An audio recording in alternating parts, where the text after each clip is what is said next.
Hey guys, and welcome back to another What the Flix. So today I'm going to be talking about Ip Man 3. So of course this is a sequel to Ip Man 1 and Ip Man 2, which are both particularly good Ip Man based movies with the kung fuing and stuff. So following up on that, in Ip Man 3, Ip Man is basically semi-retired.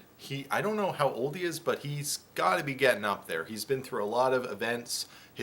One of his kids is like grown up and gone off to like university, and his other kid is, kind of the 8-year-old kind of thing. So he's been around for a while here. He's getting up there, Of course, he looks great because Donnie Yen in makeup looks great, so he's puttering around, he's going to tea and he's still doing the wooden thing, he with his training dummy thing and stuff. So pretty much right at the start of the movie, we see a guy, just looks like a pretty normal guy, walk into Ip Man's kind of training office place, and he's like, hey, Ip Man, can you train me eventually? And who this is a actor portraying Bruce Lee.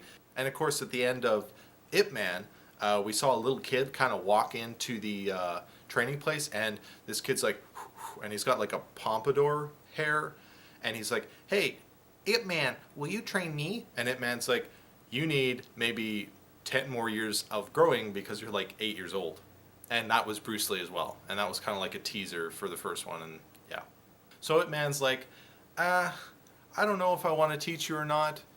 Maybe come back later. And Bruce Lee, of course, is like, shit, brother.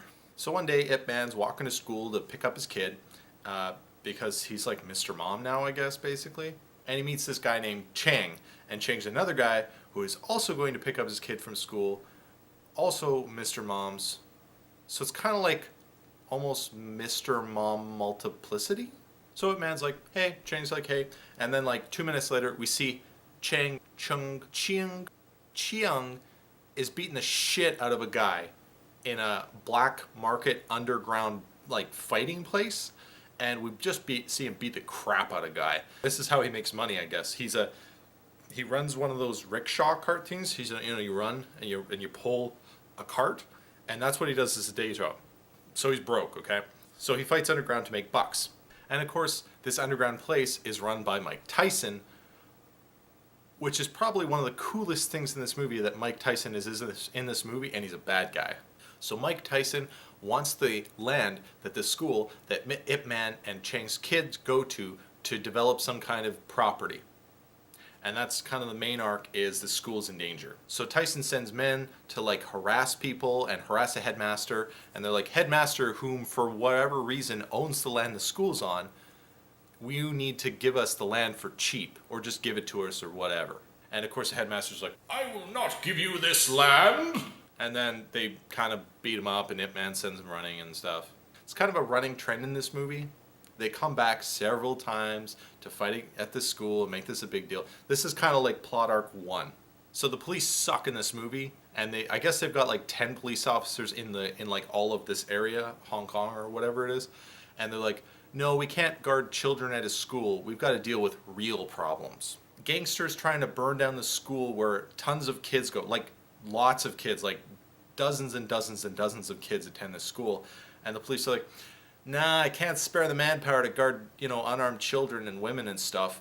We've got to go after real crimes. So eventually, because the police suck, Ip Man guards the school with his students for free, for no reason. And the students are like, Ip Man, this isn't training to be better at Wing Chun. We're just kind of standing around doing guard duty. This isn't what we signed up for. And these kids are still paying for the education from Ip Man. They're paying to be guards for a school. And yeah, it's honorable and stuff, but I mean, they're not getting what they paid for. Eventually, Tyson's men attack the school and like set a bit of it on fire, and Chang and Ip Man fight them off, and Ip Man's like, wow, Chang, you're a good fighter. And that's all that really comes of that scene. Oh, and we learned Ip Man's wife has cancer, which is, I'm as far as I know, that is true to life, and that is honestly really sad in this movie, and that's kind of like sub-arc 1. So one of Ip Man's friends goes to the dock and makes a fool of some of Tyson's men, and then that Tyson guy is like, Chang, you gotta beat that guy up because he made fun of me. So then Chang beats the shit out of him at his umbrella shop. and they fight with umbrellas. Yeah, that really happened. So Ip Man is called to the hospital to visit the injured guy, the Umbrella Man, basically. Then Ip Man comes in, and Umbrella Man is like, hey, thanks for visiting me, Ip Man. And Ip Man's like, well, you called me to visit you, right? And Umbrella Man's like, no, I didn't. And then we realize that Ip Man has been lured away from the school, and the school is left unguarded. So Tyson's men kidnap school children and lock them in a cage at the docks. So Ip Man rightly goes to the docks to free the children from, like, imminent slavery at the hands of these gang members. But Chang betrays Tyson's men. He goes back on the whole, I was hired by you guys to do your bidding, and he saves the kids with Ip Man. So Ip Man and him beat the shit out of tons of these Tyson's men and save the kids. And then, like, 3 police officers show up with guns, and guns are very rare. Like, no one has guns except for the police in this world. They're, like, super crackdown. And all the Tyson's men are like, oh, God, a gun. Rightly so.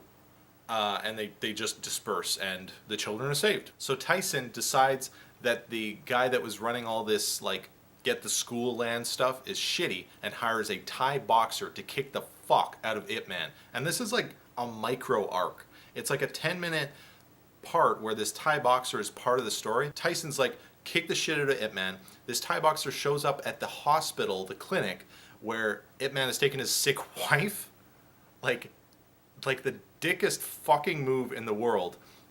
And they're going down this tiny elevator, the Ip Man and Ip Man's wife, and Ip Man's like, here, honey, you stay in the elevator, I'll meet you on the first floor. And they're like at the 3rd floor or whatever. So in the time it takes for the elevator to go from, like, the 3rd floor to, like, the 1st floor, Ip Man and the Thai boxer have beaten the living shit out of each other, and the Thai boxer is, like, crippled by the end of this. Ip Man kicks him down the fucking stairs. It's fucking insane. Oh, hi, B. Did I interrupt you? I'm really sorry. I was trying to go quietly so you could keep going.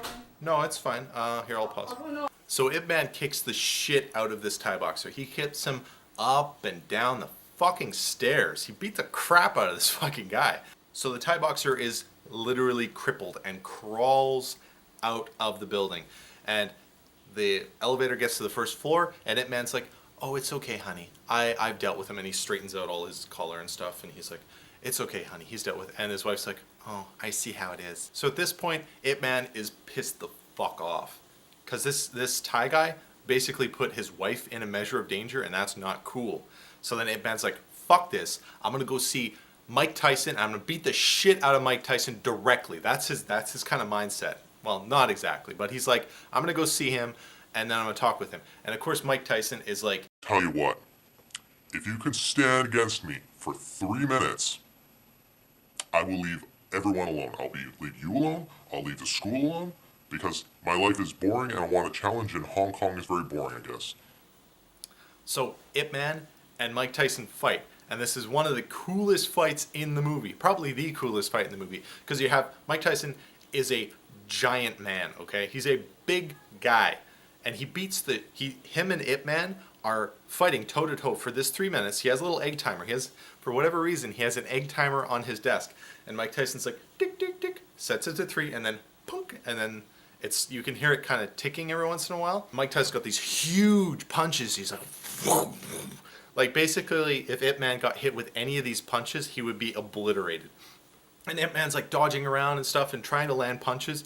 And Mike Tyson they're basically just bouncing off his body because he's like solid muscle, right? And Ip Man's like, he's punching and punching, and these punches are just like nothing. And Mike Tyson's like, and they're just resisted. There is no damage inflicted by Ip Man. So then Ip Man starts like focusing on Mike Tyson's legs, and boxers' legs are known to be like maybe a little weaker than their upper torso areas, but still, like, the amount of damage he's inflicting is minimal. And Mike Tyson is breaking his fucking office to shred. Like, there's pillars, and he's like punching through the pillars. There's all these windows. He breaks like half the window. Like, his office is pretty ruined by the end of the fight. And the fight ends as Mike Tyson's just about to, like, the egg timer's like, ping, and then they like slow down, and Mike Tyson's basically just about to literally blow Ip Man's fucking head off with a punch. Like, he's like right here. He's like, arch! and then Ip Man's just about to kick Mike Tyson in the balls. Good fucking luck with that, okay? I'm sorry, but if you kick Mike Tyson in the balls, he won't just kill you, he will mutilate you. So Ip Man fucking gets off lucky, like really quite lucky. I mean, Mike Tyson is like 3 Ip Mans weight-wise, right? Mike Tyson's like, Yeah, it was a good fight. dusts himself off, no damage taken whatsoever, like no shits given. And he's like, Yeah, I'll leave you guys alone. I'll leave your school alone. he's like, Keep it real. and Ip Man's like, great. Like, you know, all of these like minor hits, like these glancing blows that Ip Man took are like weighing on him, and he basically like kind of struggles home. This is like the only fight in the Ip Man trilogy where Ip Man is really given like a really significant challenge, I would say, like where you really knew he was not gonna make it, you know. So the at this point the school arc is kind of complete, and the only other arc we have is basically the Chang arc. And Chang at this point has basically made his school. He's developed a school. He made a lot of money, and he owns a school. And what he does is he goes around. He basically walks around the block, kicking all of the other masters' asses around the block. And at this point, Ip Man's wife is like terminal. Okay, she's like very much gonna die real quick.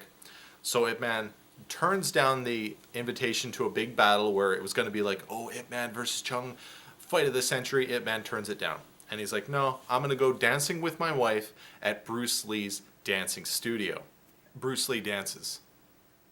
So eventually Ip Man's wife is like, you know what? You guys really should fight, because she knows that Ip Man would have fought Chung if she was okay. So she's like, no, Ip Man, I made an appointment. I called up Chung. You know, I made an appointment for you guys to get this over with. Get it out of your system, because boys will be boys kind of thing. So Ip and Chang fight. I felt that this fight was not nearly as exciting as the one between Tyson and Ip Man. You could tell that it wasn't as intense. You know, they were using swords. It just wasn't nearly as epic. You know, things weren't getting as destroyed. It wasn't such a big imbalance of power. They're both so equal, right? They're very equal. But the thing is, Ip Man ends up being just a little bit better. And because of that, Chung, after the fight, Chung's like takes down this sign that says he's the best and breaks it on the floor. And he's like, I'm no longer the best Wing Chun guy. You know, he doesn't say Ip Man is, but he says that he is not. So at the end of the movie, we see that Ip Man's wife dies soon after, and Ip Man kind of gets even more kind of retired. And basically it says that Ip Man's a legend, which, you know, he is. They made 3 movies in this particular series about it. There's more Ip Man movies in English and non-English translation and stuff. But he's a big deal. He's a hot property right now, that's for sure. So what did we learn in this movie? We learned that Donnie Chen is ageless. Chinese cops really suck. Thai boxers also suck. Mike Tyson should probably do a lot more movies. Bruce Lee was and is a dancing machine. And really, at the end of the day, just don't be a dick to Ip Man. So I'd rate this movie an 8 out of 10. It actually was really good. Very entertaining. You know, I would definitely watch it again, you know, in a couple of months after I've forgotten the specifics. So, yeah, we're seeing. So thanks for watching, guys. I hope you enjoyed it. Like, share, subscribe as always. And I will see you later.